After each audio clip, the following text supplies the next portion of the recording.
Yeah. Oh, okay. All right. Yeah, I'm just had to turn off my face cam because all this stuff, all the face cam just would look awkward. It would definitely look awkward. All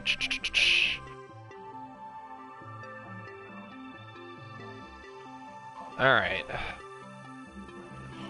So let me just share this out on Discord.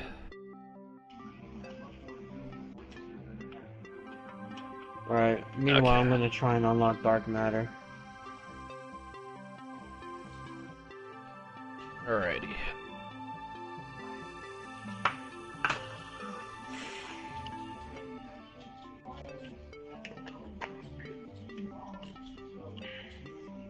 Alrighty, so I think we are good to go. Let me just share this out on Discord. Which you still have not linked to me, by the way. I thought I sent it to you a long time ago, dude. No, I never got it. Did you really never? Okay, all right. Remind me after the show to do it again. I swear I thought I sent it to you. Is it your personal Discord? Yeah, just for like updates and announcements and such. I'm being serious when I say that. I've never gotten it. Normally this would be the part I joke around, but... Yeah, okay. Yeah, no, I'm aware of that. I'm aware of that. But, yeah, I think Haley was online. I invited her, but she hasn't moved a muscle. She has not moved.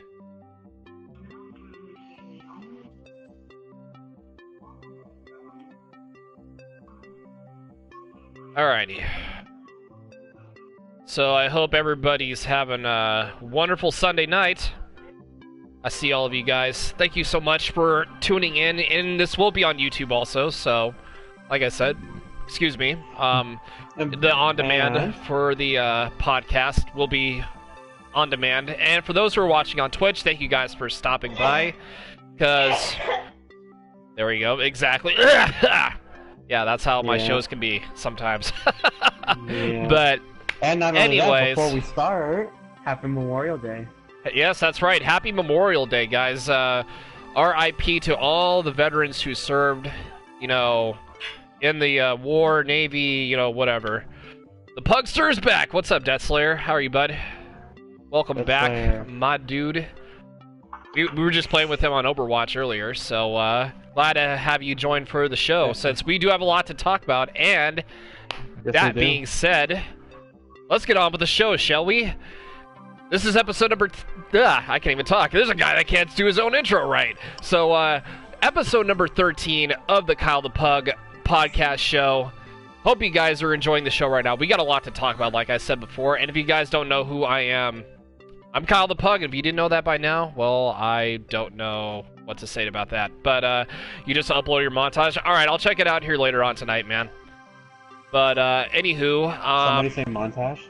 Yeah, it's an Overwatch montage. So, the homeboy Richard, Burning Shadow, is here. Yes, I did say your real name. yeah. Just throw me out there. Hey, I mean, people call me... Well, my real name is in my PSN, so I don't mind it personally. But okay, Pugman. I'm gonna call you Pugman from now on. Okay, calm down, Cass. But anyways, so I hope you guys are doing wonderful. Like I said. This Sunday, 6:10 right now. We're having a good time, and I know it's just me and him, like me and Shadow right now. We're gonna talk some hot topics with you guys, but we'll try to see if we can get some more people in here, though. That's what I'm gonna try to do. So, anyways, I think we should get on with the show here. We got a show to do here. So the first thing, there is a couple things I do want to talk about, like in the video game wise, because E3's coming up. We'll get to that here in the next hour. But I do want to talk about the Warriors and the Raptors facing each other in the NBA Finals. And I swear to God, when I saw Drake on the sideline, and sometimes, I mean, no offense to people that like Drake out there, Drake makes me cringe. I don't know why. But anyway, but this is the thing, though, that bothered me with him during last night's game. I feel like, honestly, he's trying to be the next Spike Lee. Am I not the only one who thinks that? Like, Probably not. Like, there's only one Spike Lee that he went to the Knicks games, but I guess you could say Drake's kind of like the Spike Lee of the Toronto Raptors, honestly. But my boy Shadow throwing in with that host. Thank you so much, bud. You're welcome. But well, I mean, he is from Toronto. And yeah, he is though. He is from Toronto. That is true. You know, I mean, he's trying to get them all hyped up, and that's absolutely fine. I mean, if he wants to get the album cover for views. He's literally on top of that big tower, sitting on there in Toronto. Yeah. Drake equals Raptor curse. I'll explain why here. I'll explain why the Raptors might be cursed here in a little bit. But honestly, I mean, he is a fan though. He does support his team. You know, that's fine. You know, whatever. But see, the problem I have with that is like he'll probably support a little too much of every single team that he tries to support. Like, and there's history behind it too. Which is absolutely funny about that, because every time he tries to support the team, like in a championship game, you know, maybe like, you know, World Series, Super Bowl, whatever the case may be, you know, the team is pretty much cursed to lose, and like 90% of the time. And I don't mean to like I said, no offense to any Drake fans out there, but I just feel like the stats are literally on the wall, you know, and it just shows. But anyway, so, yeah, let's get to the matchup here. The Warriors and the Raptors. So, Warriors are going back, what is this, like the 5th time in a row they're going back to the finals? Somewhere around there? Yeah, and this is actually the Raptors' first finals appearance. Which is going to be an embarrassment for his finals. And that's what we're gonna discuss here today, is who is going to win the NBA Finals and in how many games. So, this is going to be the, the fun part. Well, before you say it, I'm gonna say mine here first. So we got one team being in the finals for the first time in franchise history. They won against the Bucks, you know, the top team in the pretty much the Eastern Conference. And then, of course, on the other side of the tape, when we talk about the tale of tapes here, we have the Warriors, who, like I said, 5 trips in a row. It was 5 trips, right? It was like 5 trips in a row, which that's absolutely nuts. It's like they're like a whole team of LeBron James, and won. Yeah, so the record's not too perfect, but honestly, you know, it's a pretty nice, damn good resume by all those players. You know, they're keeping up to track. And see, and this is the thing though, without Kevin Durant, and they're in the finals without Kevin Durant though too. So if they actually win the NBA Finals for this year, and that means they can win without Kevin Durant. And I'll explain the Kevin Durant situation here in a couple of minutes. But here's my prediction. Weeks ago in the podcast. Yeah, so Kawhi Leonard. Yeah, I think I said that right. Kawhi Leonard. Yeah, my mind's not there. I apologize. Yeah, Kawhi Leonard. Yeah, he's an absolute beast on the team. He's just an absolute stud. I've seen what he can do. He's pretty good. Oh, he's super clutch. Are you kidding me? He's literally he's like, he kind of has that Kobe mentality where he has ice in his veins in clutch moments. That's why I like about him. And he showed Milwaukee on why they deserve to be in the finals and not Milwaukee. Exactly. He showed why. But well, here's my prediction on it. So I'll get to my prediction here right away. I'm going to say this is probably not going to be very shocking. This might be shocking to some of you, but it may not be shocking to like most of you who are watching this right now.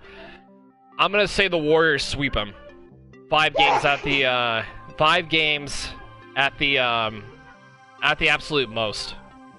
And I know this I'm not trying to, you know, bang on the Raptors. I know this is their first time in the finals, but I just feel like the Warriors experience, you know, they're all the veterans who played in this situation before. I think it's just going to overwhelm the newer experience. Oh my God, you need to chill out, whoever's. That was not me. Yeah, I know that, but whoever needs over there, you need to chill out. My God. But anyways, yeah, Warriors in a clean sweep, or I would say, you know, 5 games at most. That's just me though. Whoa, yeah, you that sneeze though. My God, are we literally gonna hear this through the rest? I feel like that's gonna be a new meme. I know. But yeah, it's like If it does end in 5 games, it's gonna end up being a lucky win, kind of like how the Dodgers did against the Red Sox. Ooh, somebody wants to get kicked off the show. No, I'm just joking. But anyways, yeah, I said it. Yeah, I was gonna throw that in there. I was already aware of that, believe me. But anywho, Anyway. So like I said, you know, the talent between the Warriors and Golden State, or no, not Golden State, that's the Warriors, and Toronto, it's a mismatch. It's just an absolute mismatch when you're talking about like people who actually been there before, and obviously a team that's gonna be there, you know, for the absolutely first time ever. And I'll just, like I said, you know, kudos to the Raptors. You know, they're the best team in the East. You know, they're going to the NBA Finals. Congrats to them. But like I said, I just feel like experience is gonna be a key factor in the NBA Finals, and it's gonna be like it's gonna be like beating Milwaukee. Yeah, I mean that's actually pretty. Tough team to beat. Yeah, it was pretty impressive how they did beat them. But anyway, so yeah, going back to my point here. So I don't think Durant's gonna come back during the NBA Finals. It'll be a miracle, maybe a possible miracle if he comes back, but I highly doubt he's gonna come back. Even if he does come back, it will be an unfair advantage. It probably will be. I mean, you ain't lying there, but honestly, it'll be too much. I mean, I feel it's gonna be too much either way, even with or without Durant, if you really think about it. So, like I said, it's bad enough I feel bad for the Raptors in any sense. Like, if you're a Raptors fan, you know, you're excited to go to the finals. It's like I said, first time ever, they're gonna be, you know, going up against a team that's just absolutely dominated the Pacific and actually the Western Conference since for the past 5 years. And the Warriors, obviously, they play great together. Klay Thompson, Draymond Green, obviously Steph Curry, the heart and soul of that factor. And even without, DeMarcus Cousins, too. Because that's another guy that was kind of a key factor. And everybody says, like, oh, DeMarcus Cousins is an asshole. He's kind of cancer in the NBA. Well, he's been actually one of the most dominant centers in the NBA, as of the past, I would say 6-7 years. And with his, barring his attitude, his play style shows on the court why he's like one of the best centers in the NBA. And you don't really see a lot of you don't really see a lot of big people, big centers anymore. Not like back going back from the 90s and somewhat the 80s and the 2000s, obviously. Because is this more of a because this year, to me, the NBA is more of a shoot the three, not spray and pray, but shoot and fire and pray for the three ball. And honestly, that's how it's been for the past couple of years, if you really think about it. Mm-hmm. Because, I mean, obviously Steph Curry shoots threes. Klay, obviously, is a three-point shooter also. I mean, and I've actually seen Marc Gasol. I guess I've seen him, I might think he might be on the Raptors. He might be on the Bucks. I don't know, but I saw him in the game. I don't remember what team he was playing for, but that's how long I've I forgot about Marc Gasol, honestly, because I used to remember Pau Gasol was on the Lakers, with that 1-2 center between him and Bynum, just absolutely insane. And and honestly, with me as a Laker fan, I do miss those days. Yeah, with Kobe. You can kind of put Fisher in there. Yeah, Fisher was in there, and then who else was in there? I think, yeah, it was Farmar, Vujicic, and Odom was on the bench, though, too, to help out. And Andrew Bynum was, like, one of the more... Even though he was, like, he had those, like, bad knee injuries, a couple of years in a row, especially, like, right down his lower leg and all that. He was, like, when he was healthy, he was a freaking monster, hands down. Mm-hmm. But yeah, going back to the today's NBA, like I said, it's just shoot the three ball, drive into the layup. That's all there is to it. That's how I feel. That's how it is nowadays. You don't, like I say, you don't really see a lot of big men anymore in the NBA. You really don't. Like, when was the last tall man that we've seen? Would have been Shaq or something? Actually, it was Andrew Bynum, I think, because he was 6'11", 7 foot, and Pau Gasol was a power forward, and he was 7 foot too. So, and he was kind of like, you know, power forward, center-ish kind of a way. And honestly, you don't really see those anymore. Like, it's really about, like, who's more faster. It's more of a speedy, aggressive play style instead of just, you know, taking it slow and aggressive. Because the difference between, you know, the Warriors, you know, today and the Lakers, you know, back in the, you know, obviously when they had the late 2000s going for the NBA championship games against Orlando and Boston, respectively, because the Lakers were a slow, well, not really slow, but they were a triangle offense calibrated team. You see what I'm saying? Because they played on Phil Jackson's triangle offense, and it just played so well with the other players, especially off the bench, too. So, that's how, honestly, that came effect. And the Warriors, obviously, they're more aggressive. They like to, you know, shoot the three and obviously pray for it. And that's what they do. They live on the three and die by the three, basically. That's the big difference there. But anyway, Shadow's mom's calling him out again. Don't you do it, man. Don't forget to put that cookie in the jar. Just kidding. That's probably not the reason why she called. But anyways, let me switch topics here really quick, because I want to get to some really saddening news that happened.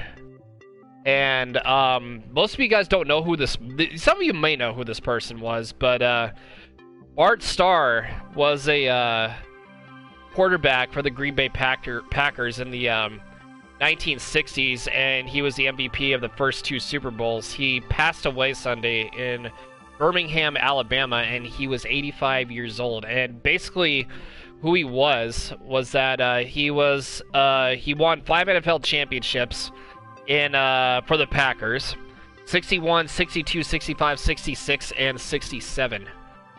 So basically what happened was he battled a series of health setbacks, and obviously he had 2 strokes in 2014. He had a heart attack and he had several seizures, and the condition pretty much, it kind of improved a little bit after undergoing, you know, experimental stem cell treatments, and he overcame a life-threatening a bronchitis infection in a year later, and broke his hip in December. So yeah, if you're a Packers fan, you definitely remember who Bart Starr was.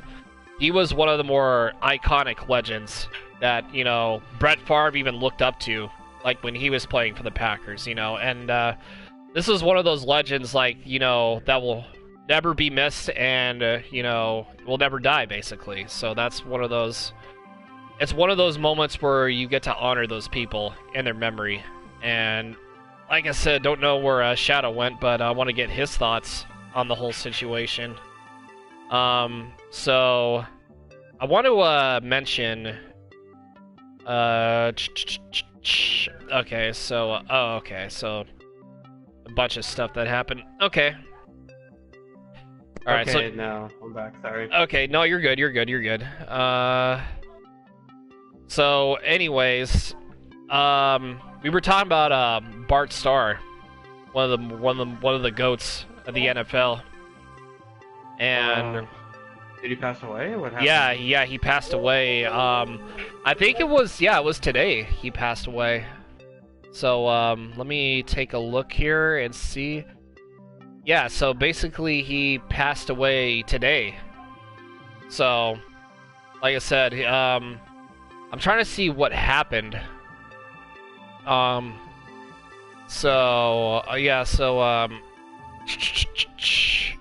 know he had those like I said, to mention the health problems, but honestly, it was he was one of the GOAT quarterbacks of all time, like hands down, one of the best for sure. If you guys don't know who Bart Starr was, yeah, he was an iconic figure.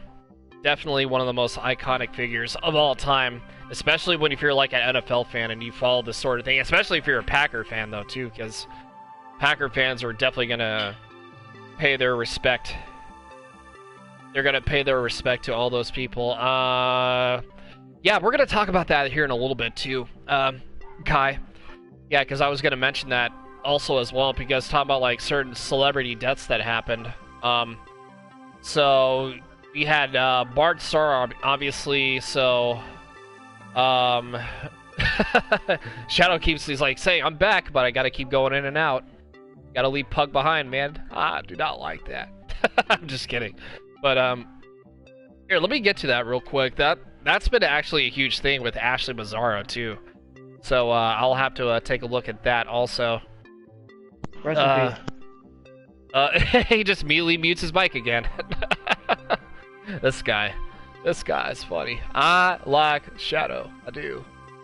Alrighty, so I'm gonna take a little bit more off that also. So I think what nobody knows how she died. Honestly, it just like randomly happened. So I'm trying to see what happened with her. Due to her premature death, she's no longer... Okay, so we all know it was premature, but like I said, we don't know exactly what happened with that. Wasn't she only like 39 or something? Yeah, like she that? she was 39. What causes death at 39? I honestly couldn't really tell you. That's not, you know, by another person or something. Mm-hmm. Or maybe it was like suicide, you know, nobody knows what happened. Like what caused it to happen. The only people that are gonna know is obviously her own family. Mm-hmm. Definitely. You definitely have a good point there. And they may not say anything about it, or maybe years down the road they'll reveal why. Mm-hmm. Alright, so yeah, apparently Haley said she's not gonna get on because she had a rough day, but that's okay. Shout out to Haley Darkblood anyways. If you guys haven't followed her on Twitch, go do that. She is cool. She a cool cat. But yeah, she was one of the most underrated wrestlers, even like in the mid 2000s. Yep. Like, wasn't she like a runner-up Tough Enough winner or something? I think it was something like that, wasn't it? Yeah, did she ever become champion at all? I think she may have. I don't know exactly, but I'll see what I can do here by looking up. All I know is it could have been suicide, but all we know right now is her family knows what happened. And you know what sucks about this whole thing? Yeah, I was gonna say, you know what sucks about this? She died 10 days before her 40th birthday, which was kind of ironic and unexpected about it. Has it been 10 days already? When is her birthday? Her birthday is Actually, her birthday's today. Oh crap! Yeah. On the day we do a podcast? Yeah, today was good. Could have been her 40th birthday. Hmm. Well, happy birthday and a moment of silence. And this is where they ring the bell 10 times, just like... Yeah. Thought that we would do a podcast on her birthday. Yeah, that's pretty nice. I feel somewhat honored. Okay, oh, wait a minute. So I'm looking at a TMZ thing. So apparently the whole thing was like, it might have been an apparent suicide, but she might have hung herself. I don't know what it was though. It's on TMZ, but you never know what TMZ. Sometimes they can be like all like, we'll tell you something, but it's not true at all. But I guess. But like I said, she might have had. I think I remember saying a long time ago she was going through some mental problems with her. I guess the sexual assault she was dealing with, you know, a couple of years ago. And I guess she didn't want to handle the whole court thing anymore. And it does get to a lot of people, though, if you really think about it. So, that's probably what would have happened and why she thought that way. Yeah. And she was an absolute sweetheart. Like, I was told, you know, she was really well in the ring, you know, she got along with everybody, and she's just like one of the most generic people out there. One of the things that about that is that one of the wrestlers that affected it the most was The Miz, because The Miz had tweeted out saying that I think she was the very first guest when Miz TV first came out. Mm-hmm. Yeah, I think he said that she was his first guest. Yeah, even CM Punk said something about that. And even he's saddened by, by this whole thing. It's tremendously a sad way to go. And this is what he also said. It's May, it's Mental Health Month, and if you're depressed, if things aren't going right, there's no reason to feel alone, And you just reach out to somebody, text a friend, call somebody. There's hotlines, there's ways you can get help, though, and that's absolutely true. Yeah, but this is just a message, though, for everybody out there. It's like, if you're feeling, like, suicidal and you feel like nobody's, there to help you, talk to somebody. Text a friend, text a family member, talk to somebody, hotlines, whatever the case may be. That's basically or you can talk to me or Kyle. Yeah, talk to me about. I've actually had some history with talking some people out of suicide before. I know it's there. But sometimes it's succeeded, sometimes it's, I'm not gonna go into too much detail with it, but we'll keep it off stream for a couple of reasons. And like I said, she was just an absolute angel, and she performed in WWE from 2005 to 2008. So she was in there for 3 years, and I think she was a champion at some point. I gotta go ahead and look here. Let me see. I think she might have been. Don't quote me. I wonder if they're gonna have some. I think they might have had something for her on Monday night Raw or Tuesday night SmackDown. We don't know yet. All right, so she did leave. She has a daughter that has survived. Obviously, that survives the death situation that happened. Her daughter's. I wonder how the family's going through this right now. Honestly, it's just terribly. It's super bad. Yeah, because this is the thing about the show. We can have happy times, and then all of a sudden we have moments where it's just like, it's one life. thing I did know about her is that she ended up dating Matt Hardy. That was like a long time ago, though. A way long time ago. I'm impressed you actually remembered that. Yeah, I still remembered it. Yeah, that was like years and years ago that happened, but it is her birthday though, so definitely a huge happy birthday. Her daughter started a GoFundMe account. I think I remember seeing that on Twitter. I think it was on Twitter. Like it was a GoFundMe thing that they were gonna do for like, I guess it was some funeral or something. I'm not sure exactly, but they were definitely talking about like stuff with that. And I guess they were kind of running low with money, but honestly, I just feel like if it goes to somebody, during their funeral, obviously money is there. You got to pay for funeral arrangements and all that, life celebration of life, etc., etc. That sort of thing. And that's how I feel with that sometimes. But like I said, it's really tragic, and that goes to show you guys that life is very, very short, and you never know what's going to happen. And something may go unexpectedly, something may take a wrong turn in life, you never know. You never know what can happen. Yeah. And it's too short to be making this type of stuff. Yeah, it's too short to be, just have fun, have a good time. If you have friends that are around you, definitely go hang out with them. Cherish those moments, even with like video games too. If you're making friends online, social media, you're got good connections with people. I even want to help us. See, this is my thing as of recently. One of my vows was to help out future streamers, that was trying to get into streaming, try to get like a streaming PC and all that. I want to help out those people too. I know I don't have the best streaming equipment. Like nobody has a perfect streaming setup equipment, but there are times. Hey, me too, man. I definitely feel your pain. But I'm definitely one of those people you can definitely talk to. Like if you need Same. somebody to talk to, just don't be afraid. Like I said, even not just me though, and or Richard or Shadow or whatever, but just talk to anybody.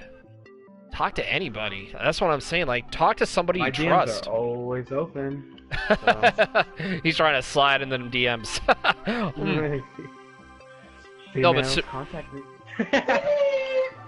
No, but seriously though, definitely reach out to somebody.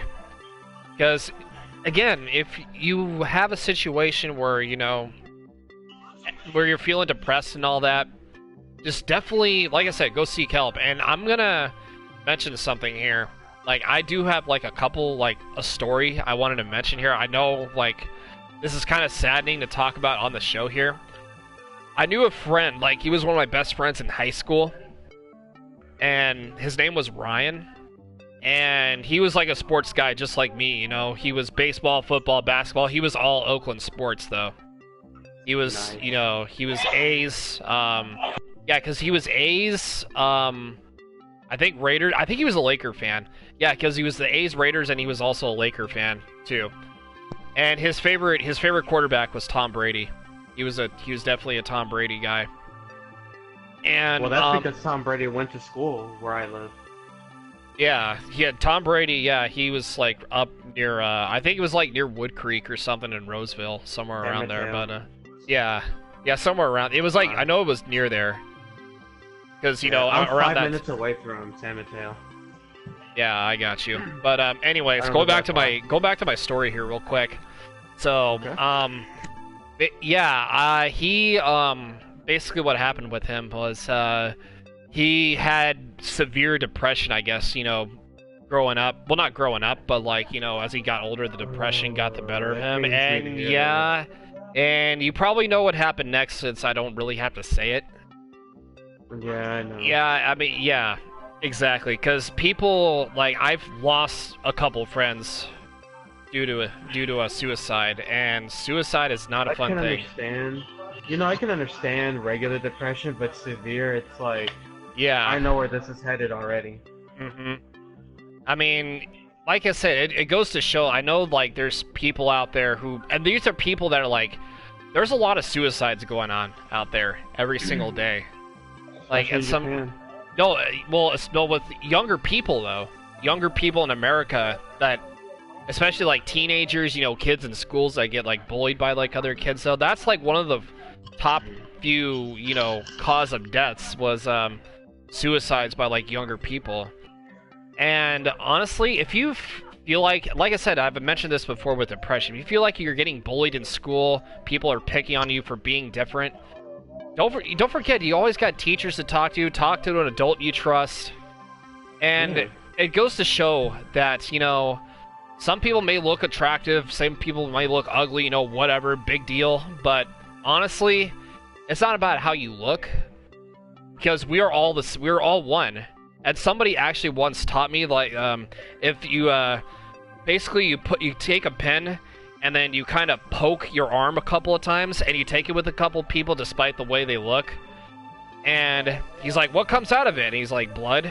And I'll take the same person. What comes out of it? Blood. And he's like, "Yeah, we're the same people." And that goes to show you guys that we are all one. We may be different. We may look unique in our own way. We may not look attractive, whatever. But it goes to show you guys that we can succeed no matter who you are or where you're from. No matter what the color of the skin you are. Follow your dreams. Kofi Kingston, remember? Kofi Kingston, for example. I saw this on I guess it was like an interview that they did when he won the championship. Ooh. He was like, "Oh, follow your dreams, follow your goals, and all that." But there you go. that goes. I mean, even WWE, it is scripted. It teaches you a lot of things, though, in life. It really does. And I mean, some people are like, "Oh, it's fake." People, only losers watch that, and blah blah blah. I mean, that's not exactly true. There's like, how many people watch that? You know how many people are subscribed to their chat? Almost 50 million people watch WWE. They're subscribed to their YouTube channel. Almost 50 million. That is insane. That is a lot of people. I feel like honestly, they could pass either PewDiePie or T-Series. Well, they're 46 million subscribers off of that. But if it keeps growing that fast, I could see them, passing PewDiePie or T-Series, which wouldn't shock me. I think isn't PewDiePie at 96 million right now? Mm-hmm. Yeah, and if they have near 50 million, then they're only 46 million off, which compared to that and that, it seems like a lot, but at the same time, WWE can make it happen.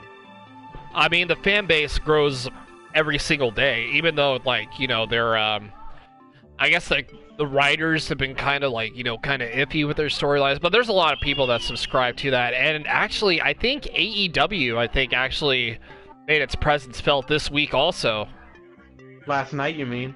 Oh, yeah, last night. I think it was on Bleacher Report or something on Twitter. I know they didn't air it, but...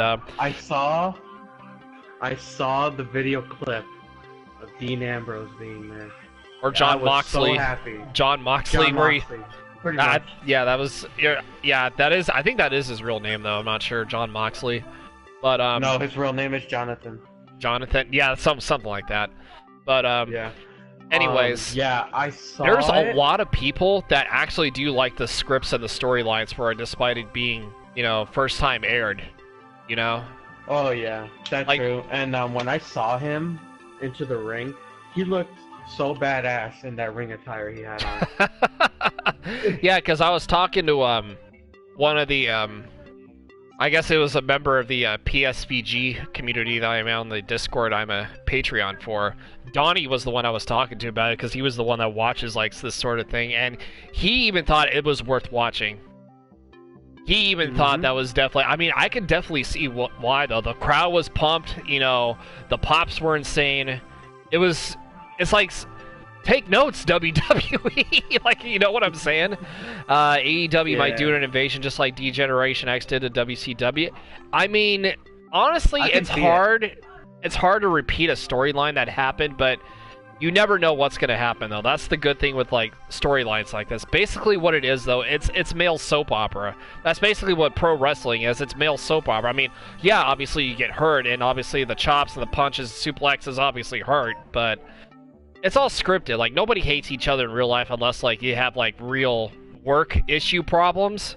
But other than that, the people that go up against each other don't really hate each other. They just do it for the storyline, just to keep everybody entertained. But, yeah, your thoughts on that, Shadow? About what, the AEW as a whole? Yeah. Yeah. I like it. I do want to start watching it to see on how it all goes. And when I saw some clips and videos about AEW, I saw this very emotional one between Cody and his brother. Mm-hmm. Yeah. Yeah, even... Yeah, I guess I had him. I feel like I would be interested in watching it, honestly. Yeah, it seems like it's pretty cool. I like the fact that Jim John Ross. Moxley, I heard Jim Ross's voice on there. Oh my god, the nostalgia just it hit me. Yeah. By God, Jericho is pissed. I was like, yes, I love the commentary. Even the commentary. Even I would rather have a JR commentate on drawing paint rather than a dumb storyline for That would be funny. By God, that paint is drying up so badly. Oh my god. Yeah, I know one of my favorite lines. Oh god, Jim Ross is an absolute legend. I mean, I know he'll be in the Hall. I know he's a WWE Hall of Famer, but I mean, I don't know if he got kicked out because he's on AEW now, but I just feel like he's just a legend. He wanted to move on. Yeah, he just wanted to move on though, and I understand why he wanted to move on. I probably wanted to move on too. Yeah. But I think because Jessica he wants to be known as a good ring announcer, not the ring announcer of WWE. Yeah, it's like, by God, what an impact! Yeah. Even if you could tell by his voice how he sounds, even you can tell by his voice that he's older, but I just feel in a certain sense of way that in the 70s? how old is Jim Ross? The Even my mom's like, oh, he might be in his 70s. You guys were like speaking.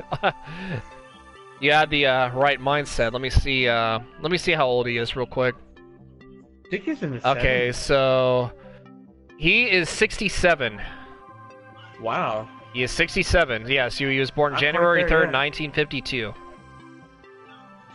Mm. Yeah, he's only 3 years older than Mama Pug. So, You're all 64? yeah, Jim Ross is on the, I was going to tell you this, though. He's on the new AEW wrestling show. Well, I mean, honestly, I mean, I feel like that's best for him, though, because he doesn't want to be just for a, whatchamacallit, you know, WWE now, so he wants to be better than, he wants to be more than just that, you know? That's what we're getting at. Yeah, he said he wanted to move on. I Yeah. saw the interview that he had. WWE versus TNA versus AEW, a storyline like that? Ooh. That's Look, I don't think that's gonna happen though. Honestly, I think it's too It could be soon. a clusterfuck of a mess. Dude, it kind of reminds me, honestly, Shadow. I'm just trying to imagine if you remember this. The Invasion storyline from Yes. the Invasion all the way to the Survivor Series. Now that was actually a well done storyline. How Shane McMahon took Stone over Cold. WCW. And they kind of set it up to where they had WCW invading, you know, WWF matches in arenas, you know, back in 2001. And And remember that when Stone Cold was heel and Oh, Mr. yeah. McMahon wanted him to be face? yeah, it was yeah, the I whole remember the all whole of that. heel turn, like when he turned heel at WrestleMania, it was kind of a weird stretch. But this is the thing, it was I kind of a know. weird stretch for Stone Cold to be heel at WrestleMania because everybody thought it was the baby face and all that. But we saw when Vince McMahon shaking hands with Stone Cold, it was more of a iconic moment because you would never see that like on live TV. But Yeah, but off script and off screen, he liked to work with Stone Cold. He liked to. why do you think, you know, it was more of a oh, I hate my boss mentality? That was like part of the story mode, obviously. Yeah. And it blew up and it went big. He was the only one who Even he bigger was than pretty Vince good. McMahon. He was all right as a heel, but it just didn't really seem right. Like Stone Cold being a heel, teaming up with Triple H, and have that Power Trip tag team that they had a long time ago. They had I mean- all the titles. Yeah, until Triple H hurt his knee, and then they gave it up to Jericho and Benoit. But that was another story to talk about, though. But yeah, then he went face. You know, when he kicked everybody's ass, and then Invasion, he became the leader of the Alliance until Survivor Series, and then the day after Survivor Series, he went face and attacked Kurt Angle and Vince McMahon, and everything went back to normal, like just like how it usually was. Yeah, because he was a heel when he was the leader of Alliance. Mm-hmm. He really beat down a lot of people when he was a heel. It was like, damn. I mean, I yeah, didn't think he he'd was. be that aggressive. Even people still liked him when he was a heel. Another example I was going to talk about here, people that liked how was a heel but was a face. Rob Van Dam was another one. You know, RVD,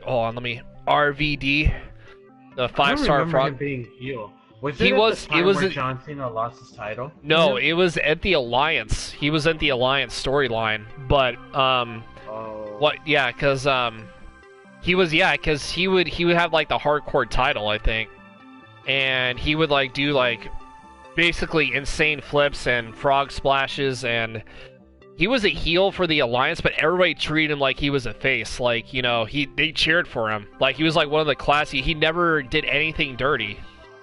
Never did anything dirty. He always fought clean. He won all his matches clean. That's why he was such a good guy. You know, he was like one of the good Remember guys when he on there. returned 3 years ago? Oh yeah, everybody got that pop though. I feel like RVD's gonna go in the Hall of Fame for sure. Yeah, and it made me upset when he had returned the last time because they didn't do anything with him. Yeah, I mean he was He was getting just older, there. so yeah, he was getting older, so and he kind of was getting a little bit more chubby, but I think he returned. Yeah, but he returned to TNA, I think. I remember reading that. He returned to TNA a long time ago. Yeah. Yeah, just to promote something. But honestly, he was so underrated. I mean, he was a ECW champion. I think the most memorable match was when he beat the whole one night stand thing. when that hostile crowd. Oh my god, I remember seeing that for the first time. It was so I kept nuts. seeing clips of it. It was hilarious and it was funny. Yeah, because everybody was like, "F you, Cena! F you, Cena!" It was just like, And when damn. Cena tried to throw his shirt to the crowd would throw it back. Yes. Oh my god, that was nuts. That was pure insanity. They did not care. Well, of course, that was ECW back then, and even, you know, even Paul Heyman got a pop too, if you really think about it, because he was And the he ended owner. up beating him. Yeah. He's like, Rob, and then he started doing the count, and then everybody just went insane. I mean, Rob Van Dam will always be a face, though. Like, even when he's, like, well, I know he started, like, even way back, you know, in ECW and, like, a couple other companies, he was always a face. Then he was a heel in WWE for a little bit, and then he was face throughout the rest of his career. So, that goes to show you that, he would always fight his matches clean, and he won his matches clean. And then there's always those certain wrestlers that you should never turn heel because they wouldn't look all that if they were heel. Mm-hmm. Well, everybody says, "Oh, John Cena," but yeah, he was a heel for a little bit, but not just that for, much. but yeah, but he had that Doctor of Thugonomics skit. But the WrestleMania where he actually brought that back for like a little bit, I was remember the funny. crowd going nuts over it. Yeah, that was so funny. Oh my goodness. But anyway, I think we talked about enough about wrestling for the time being. I know, it was just a random topic we threw in there. You know what? I mean, that's perfectly fine. I like talking about random topics. That's just absolutely I fine. mean, anything to extend the show further. I don't mind. Right? Exactly. But I want to move on to some MLB stuff real quick before we get to the actual E3 topics. I want to talk about what's been happening in baseball right now. So Oh yeah, you happy that the Dodgers are beating everybody? as of right now, yeah, but I'm really focused on something that is a little more important than just regular season wins. And yeah, you probably that'll get never happen. yeah, I wouldn't count my chickens before they hatch, though, but you think after by now you'd be way overdue to win one, especially the back-to-back L's that we took. I still kind of puts a hole in my heart to this day, but, you know, well, it's third time Although I will will hopefully give be them the charm. props of reaching it every year. That's the only credit I can give them. The only time, I mean, last year, I know we should have, people were like, we should have never made it to the World Series. You know, they were absolutely right. We should have never made it to the World Series, but Game 7 in Milwaukee, it was just, they played their hearts out, and we beat They the really hell did. out of the Brewers. So especially when Puig hit that home run. You want to know what was funny about that? I expected you guys to beat the Brewers. Is Yeah, that weird I of me to mean, say that? Not really. I mean, they Yeah, had they identical. Had the most hype. They had identical records next to each other, and obviously the Brewers had Yeah. like the similar better record, and they were evenly matched. And I knew the series was going to go to 7 games anyway. And the funny thing is, didn't the Brewers have the most hype going into the playoffs? Yeah, Yeah, I think everybody wanted them to win. yeah, and everybody's like, "Oh, I mean, I feel bad for the Dodgers choke every year and all that and blah blah blah." But I mean, I know it's been like a thing in the past where, you know, we've had playoff failures, but I see one little spark of hope though. As long as we get the bullpen together, like the mid-relieving Your bullpen. bullpen is non-existent. apart from, I mean, I wouldn't talk as you guys don't have anything in the bullpen either. But going back to my No, we point here. don't. Yeah, I mean, apart from Jansen, I think he's more of improving his cutter.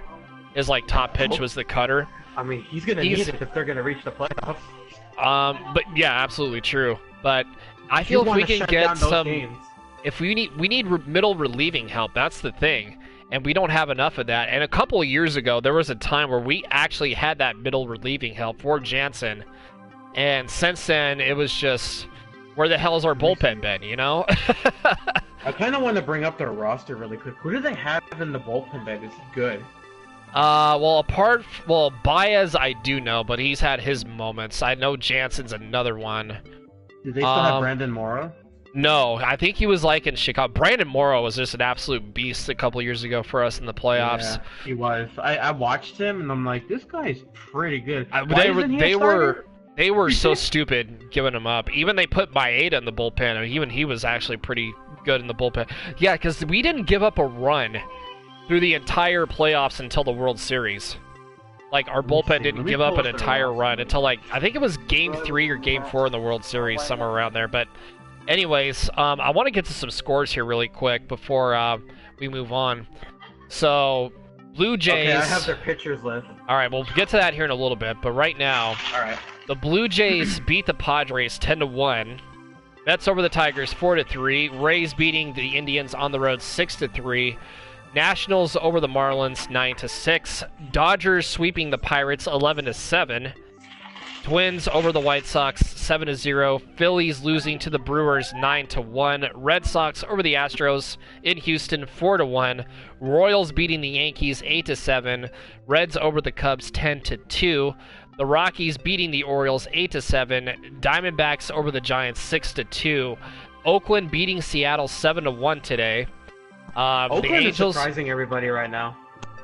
Honestly, they kind of are a little bit, but they do have some ways to go though, because Houston is that top caliber team in the AL Take that, Matt Man.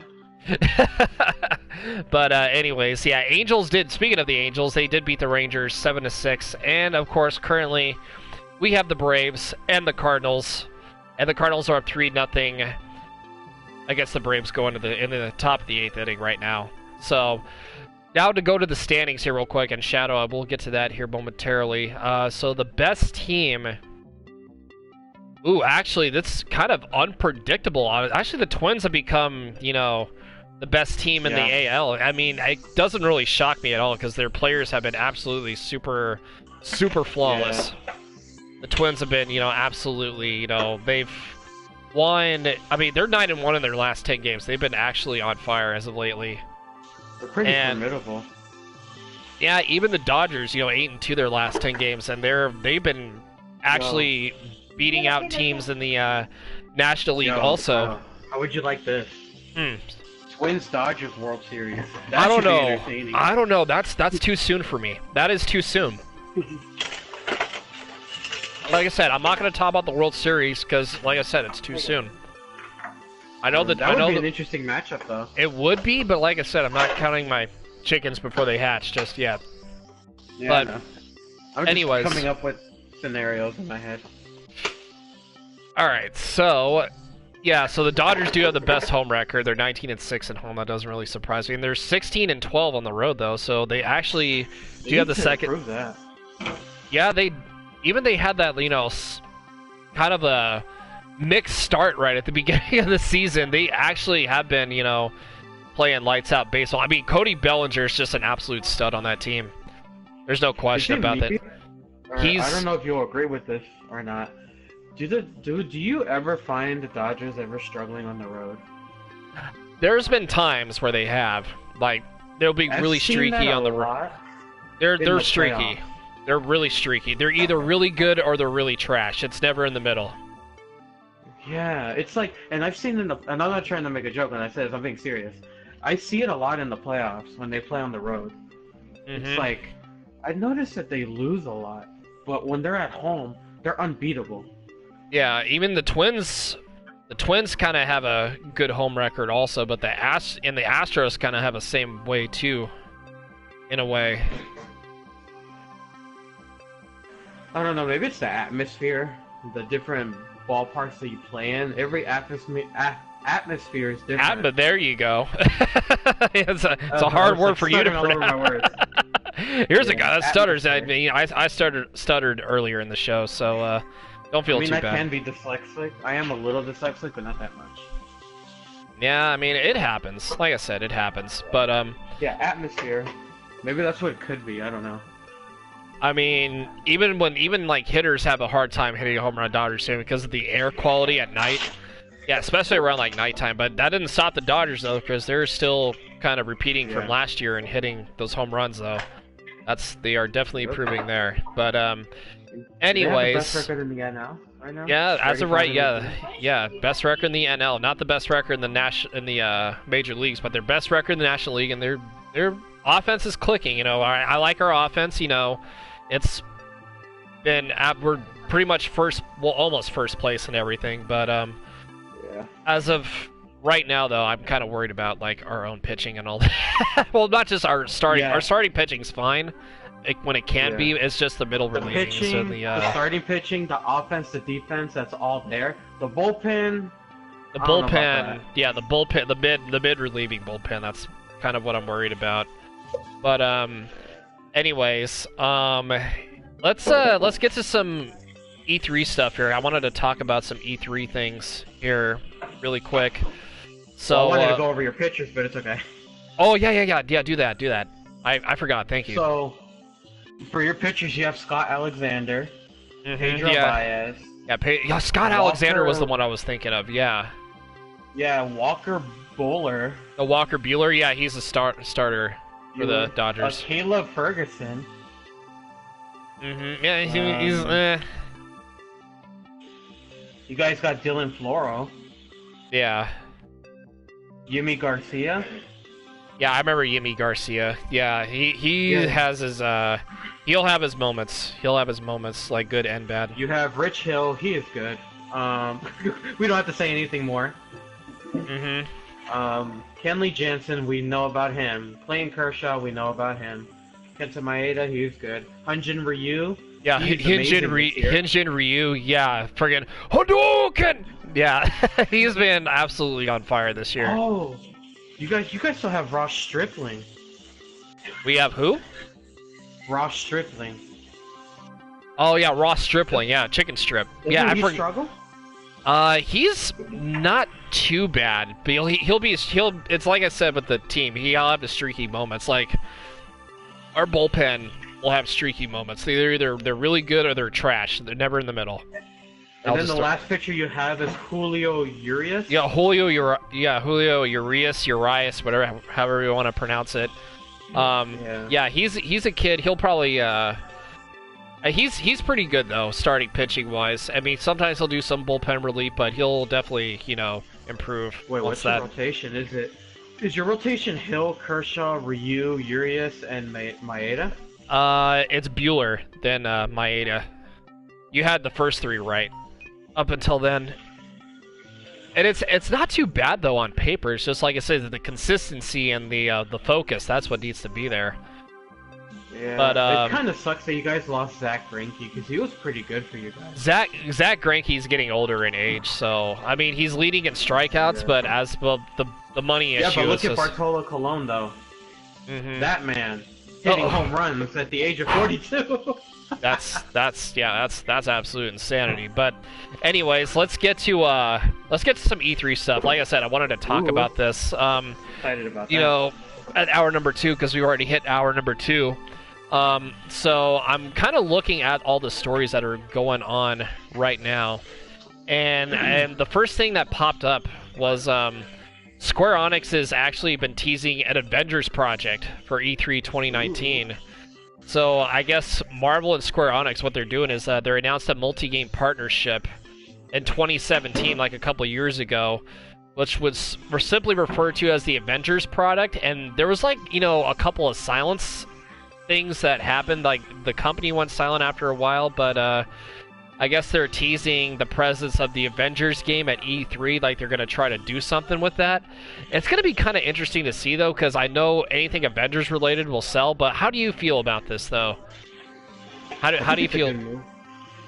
I mean, the showcase, I think that because Square Enix is going to show it at 6 p.m. Pacific time, which will definitely, maybe June 10th, so basically, yeah, so I think it might be on a Monday or Tuesday, somewhere around there.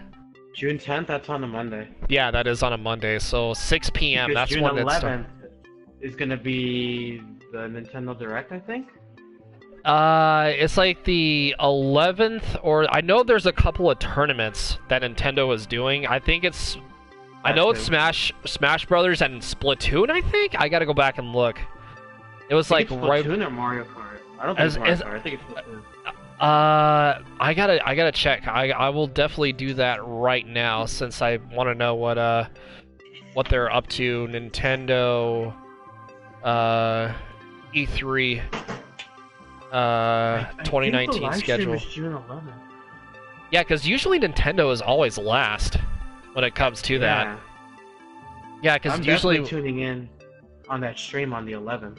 All right, so let's So Nintendo is June 11th, 9 a.m. I knew it. 9 in the morning. Yeah, 9. So. I wake up at that time? I might have been missing it. I don't know. It depends. Let's see. I'm trying to check if it's like Pacific time or Eastern time. Because if it's Eastern time, then it might be like 6 a.m. in the morning. I'm not trying to wake up for that. They do let me that for see. Pokemon. Yeah, Pokemon. It's always like super early. Yeah, Pokemon Direct. They do it at 6 in the morning. I'm like, why? And I think the tournaments were like at June 8th or June 9th, somewhere around there. Okay, so Square Enix, so that's going to be... Yeah, Nintendo is June 11th at 9 a.m. Pacific time. Okay. So... I might end up waking up, or I might wake up during while it's going on. So basically what they depends. will show is something that'll include Luigi's Mansion 3, Bayonetta 3, Metroid Prime 4, and Pokemon Sword and Shield. It's probably like the top things they're definitely going to show. Which, Yeah, 'cause you need information for Sword and Shield. well, I would love to have more Sword and Shield information, but I don't want too much information. Because no, they I won't don't... reveal too much. Yeah, I know they but... won't. I mean, see, here's the thing, though. They do, like, a little treehouse thing that they do every, year. I really... This is just my personal opinion. I really don't want them showing anything Pokemon Sword and Shield, really, because we already... Because I know Game Freak is, we've already know a couple of bit of things about Pokemon Sword and Shield, but at the same time, I don't want any new information being held at the treehouse. It's like, oh, this is what you do, and we'll show you some characteristics. Like, somebody made a good point on somebody made a good point on the Nintendo Shack. I think it was Donnie. I think that made this point. He said like they're gonna show us something that we don't want to see. Like, oh, here's how to catch a Pokemon and all that. And the funny thing was, they actually did mention my show. Or not my show, but my question on their show, which I gave them a little shout out for. And of course, like I said, if you haven't followed Nintendo Shack, Donnie, Caroline, Jason, all those good people, definitely go check them out though. Definitely follow them on Twitter. They're part of the Play Some Video Games community, so that's definitely good. Definitely good people. So definitely. I'll give you my predictions when you're. All done. right. No. You can even give yours right now. Okay. What do you think they're going to play, though, at the treehouse? What do you think they'll show, like, a demonstration of? What do you think? Probably some new features or something about the Pokemon game. Like, I could see them. Okay, so you want to... The character. You think, just like they did with Let's Go? Pretty much, yeah. Okay, and okay. They'll probably reveal the legendaries, the box arts, and then probably the release date. But, anyways... We haven't gotten the legendaries yet. I feel... Well, see, this is the thing, though. And I've never played this game, but I feel like there's been nothing about Animal Crossing, or what they did for 2019 for Animal Crossing. I know I don't play that. I know a couple of people who have played that before, and it's a very chill game and relaxing game. It's like Nintendo's version of Minecraft. Not really Minecraft, but like something you can like chill out over. But I feel like if they might show a little bit of that, like they'll announce something, and then, oh, here's what they'll have in the treehouse, and then they'll show you like all the mechanics for Animal Crossing. Another one I did mention before, well, not mentioned before, but I feel like it will happen. Link's Awakening might be another possible, the remake of it, just to show you guys what the remake looks like. And like I said, going back to my point with Sword and Shield, I just don't think they're going to show that, honestly. Because like I said, I feel like it'll be way too soon. I feel like Game Freaks will probably surprise us in a Nintendo Direct for Pokemon, and like I said, it'll probably be somewhere around there. Like, yeah, I could see a Pokemon Direct happening in the coming months. Yeah, because I don't see anything happening with Sword and Shield related news or stuff. Yeah. I mean, they'll probably mention something at E3, but not like, too much information. But what was the other thing I was gonna? Somebody mentioned Fire Emblem was another game. Yeah, Astral Chain. Yeah, I mean, I've never played Fire Emblem personally, but I've known people who have played it though. So, I mean, that's good for them. They enjoy what they want to play though. That's all that matters to them. But so let's see what else. If you're happy about a game series, go for it. But yeah, what's the other? There was another game that crossed my mind. Splatoon?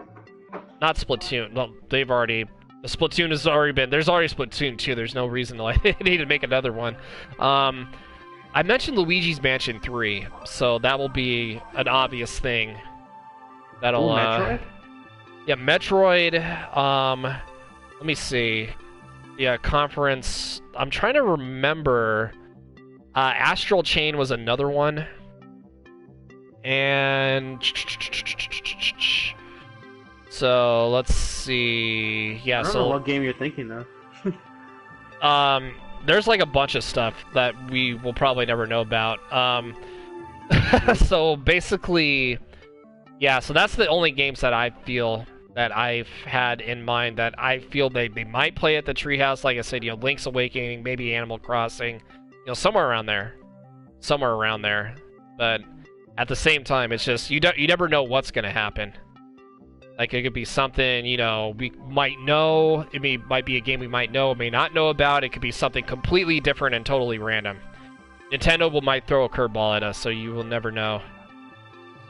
I think Nintendo likes to do that every year. They just like to throw multiple curveballs, just like with baseball pitchers. You either swing for the fences or you strike out. Pretty much. It's basically what it is. Alrighty, so I know Sony's not going to have anything, so they've been kind of MIA, but let me see what's going on with them, because I know I've been a fan of Sony for a long time, along with Nintendo, so see what they have. So the company basically is taken to doing of state-of-play videos similar to Nintendo Direct presentations where they provide information on upcoming releases. So they're kind of going through the Nintendo route and doing the Directs and all that. So state-of-play is what they'll probably be doing. And PlayStation, the next PlayStation likely launching in 2020, we're certain Sony will be back for a press conference that'll be like right around next year and all that. So that will be a thing. So I feel like they're just preparing for the PlayStation 5, pretty much. That would be like somewhere in my personal opinion where that'll end up. But everybody's like, The Last of Us will probably be a thing. The Last of Us 2 is what I meant to say. That will probably be a thing somewhere in State of Play. They'll probably show some things. Final Fantasy VII Remake will probably have something also, because I remember seeing What about Dying Light 2? That's a possibility, but I haven't really heard much news about it. But at the same time, you never know. Like, it's like with Nintendo, they'll try to throw something at you that maybe you might know about, maybe you might not know about it. I don't know. But, or maybe a whole new game of some sort. Right? That's what I'm saying. That goes back to my point where, like I said, it'll throw any sort of curveball at you, Yeah. But, anyway, I want to get to one more thing here before, because we were, like I said, talking about some, Did you cover Microsoft? Well, see, the thing with Microsoft is that they only have, I guess apart from Halo, they don't really have anything too spectacular coming out, but something I did want to talk about, though. I know Ubisoft has, and there's a Ubisoft IP that's supposed to have been leaked ahead of its E3 2019 reveal. It's called Roller Champions, and what that is, it's based on the sport roller derby, and it's supposedly confirmed for the Switch. After the assets for the Nintendo controller were reportedly discovered following the image of the Xbox controller. So basically it'll be like for the Xbox and the Nintendo Switch and all that. So that is that's kind of an interesting thing though, because I've never really played roller derby. I've seen people play roller derby. It's kind of a thing. What about EA Sports? EA Sports, they're probably working on the next Madden or something, in my opinion. Probably. Mm-hmm. Maybe the next 2K as well. Right? So yeah, somewhere around there. But anyways, I kind of want to go to Twitter here because I actually do have a couple questions I want to read out from you know the. I did get a couple replies on what people want to see with the show. And I do have some. I know they're not E3 related, but I do want to get some questions out there for the show. We will be doing this as a new thing. So the first question I want to put is obviously Bear Nips. He asked a question on my Twitter, and this is a pretty funny question though. He says, "What would you rate the pug skin on Fortnite from 1 to 10?" Now, before I answer that question, the story is that they did add a pug skin to Fortnite, which I did get, by the way. So if you guys are wondering, I got the pug skin, woohoo!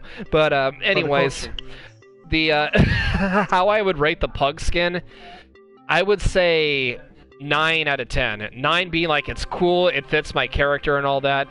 But I would say it would be just off 10. And I know it was like kind of biased of me to say like the pros for it, but the cons is just I have mixed emotions about it. You know, it's like.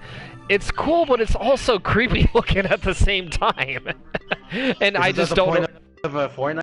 Yeah, it was on Fortnite. Yeah, I played with Bear a couple of times, you know, last night, and it's just, whew, my God, it's just that pug skin is unbelievable. And if I remember correctly, I used my friend's code.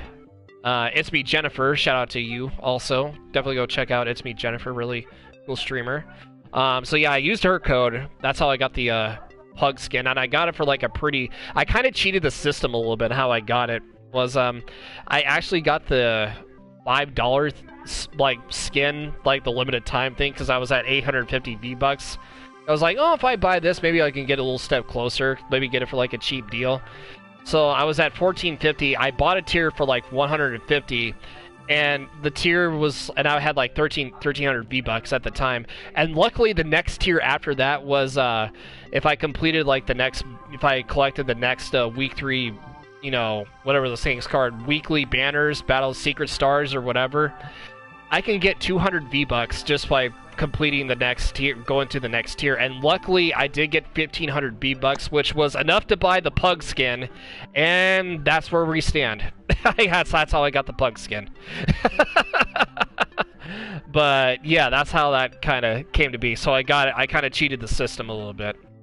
I got it for a very, very, very cheap deal. Kyle the Pug, the cheater, confirmed. I'm a cheater. Just like I wanted Monica to cheat on. Okay, Bill, easy there. That's okay, not Bill, what we're... calm down now. Just because we mentioned cheating doesn't mean you have to speak, Bill. Calm down. Exactly. But anyways, so yeah, that's how I would rate the pug skin, honestly. It's 9 out of 10 for sure. Definitely big 9 out of 10. Yeah, and I want to read this next question. This comes from Mountain Guy. He said, "What do you think of the gaming disorder becoming a real disease recently, and will it impact the gaming community?" That's a good question, because that's been talked about, I believe, for like the past couple of days, and it's like less than a week. I mean, it has been going on since like, you know, I believe it's since a couple months. Yeah, but it's been a huge topic. Like, I believe in 2020 that it was going to be actually, you know, an actual thing.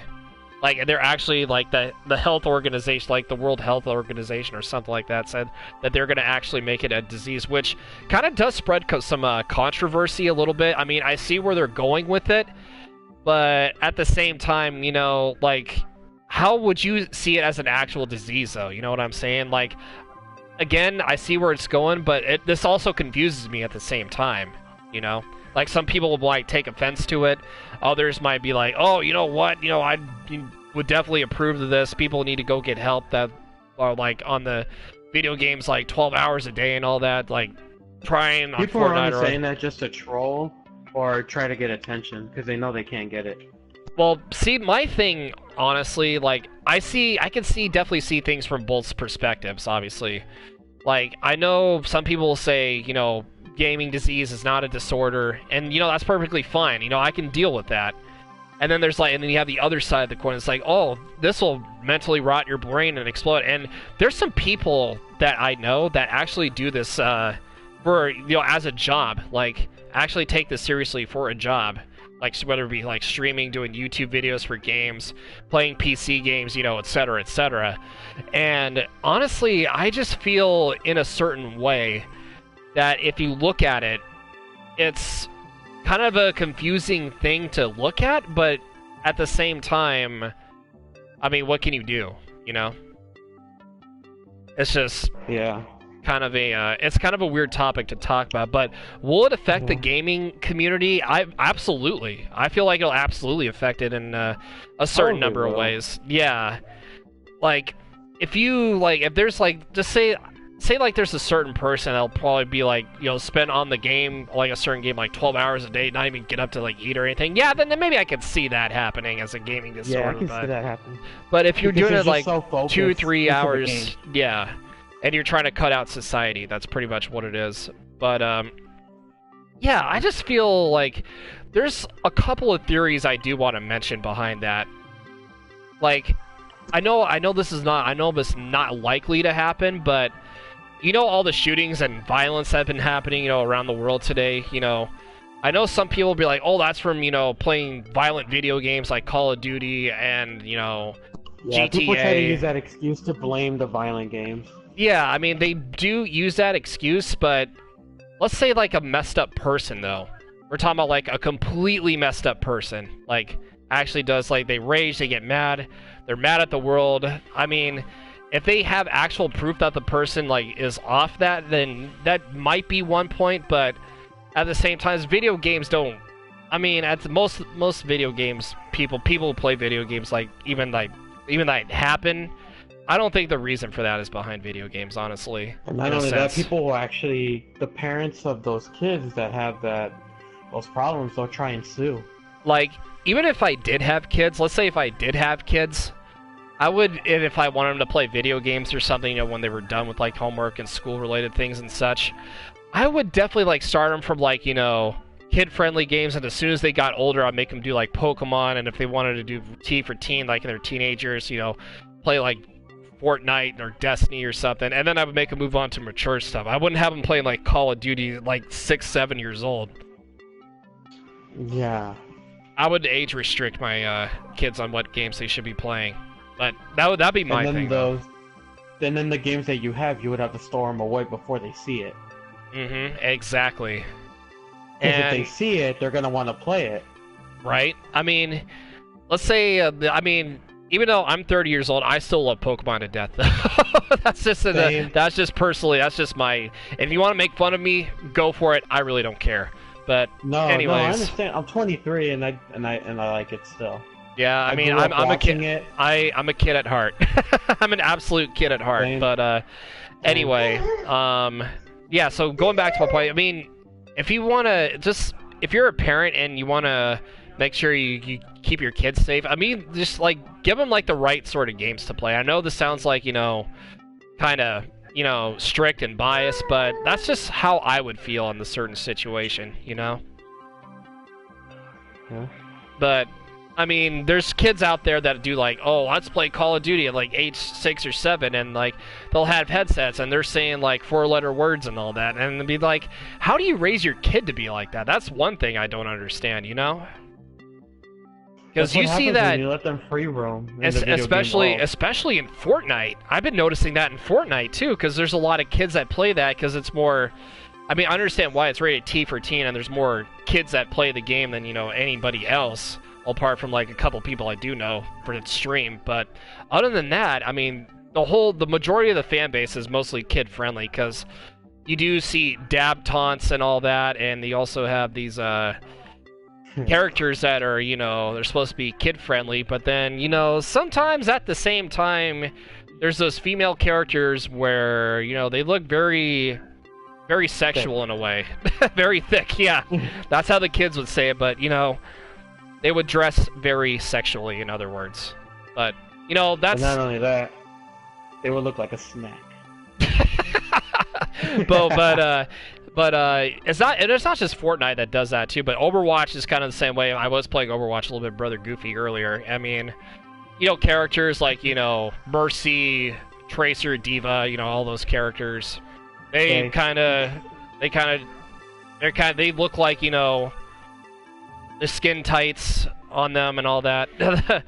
Big booties and but anyways, that going back to my point though, because you see a lot of people like start doing that. They're trying to do that basically for just for money. That's what it is. That's how I would normally see it. Like, if it attracts, if it's eye candy and it catches your eye, then obviously you're gonna want to try it out, obviously. But that's just me though. That's just me. Yeah, because what do I know, right? Yeah, I mean, what do I know? Obviously, I mean, here's a guy that doesn't know anything at all. Yeah. But apparently does. Very well spoken. But anyways, I feel like that's all the time we've had for today's show. So I know it was just me and Shadow today. I know it was pretty quiet, but you know, it was a good change of pace. You know, it was absolutely fine. I don't mind that. But anyway, next week come back and you'll probably see Kyle alone doing the show. Oh shit, yeah, I will be. I've had to do shows alone in the past. Well, not in the past, but not this show. But we're talking about like college radio shows and all that. But that's a way different topic. Top for another day. And knowing, you know, this is and coming from me, I hate doing shows alone. I know it doesn't look like it, but I hate doing shows alone because, like, I will feel so awkward, like, trying to do a show alone. I mean, I know there's a couple people that can pull it off, you know, call games alone, like Vince Scully, you know, for prime example, can call a game by himself. He can tell you a story, and you'd be, like, interested in it. And I'm not saying that because he was a former legendary Dodgers announcer. I'm just saying, like, in general, you know, because he was an iconic man. But anyways, so that'll be it for today's show. And if you guys did enjoy the show, thank you for dropping in on Twitch, because you guys have been absolutely awesome. And don't forget, if you guys are watching this on YouTube, since it will be on YouTube on demand, don't forget to hit that like button, subscribe, turn on those post notifications, because we are on the road to 10K, and I can't get there without your guys' help. So definitely drop a line, support the channel, and all that good stuff, as the late Cowboy Nick would say. The good stuff, the good stuff, the good stuff. And Gas, you came super late, my guy. You came super late, my dude. We're just about to end the show. We started at 6 o'clock, man. He missed everything. You just missed everything. But it will be up on YouTube though, so don't fret, man. Don't freak out. Don't freak out. But anyways, for Burning Shadow, definitely go check out Burning Shadow 67 on YouTube. He's the man. He's in my on the road to 100. Yes, definitely go check him out. And of course, I'm Kyle the Pug. 47 away. And I will see you guys tomorrow, because we got a lot of good content for you guys coming up on the channel for Twitch and YouTube tomorrow. So it's going to be absolutely insane. Be on the lookout, because I might be there. Be on the lookout. And I do have a couple announcements I'll be dropping later on tonight, so don't forget to follow me on Twitter at Kyle the Pug. So that being said, I will see you guys later. So #PugBark, and bye!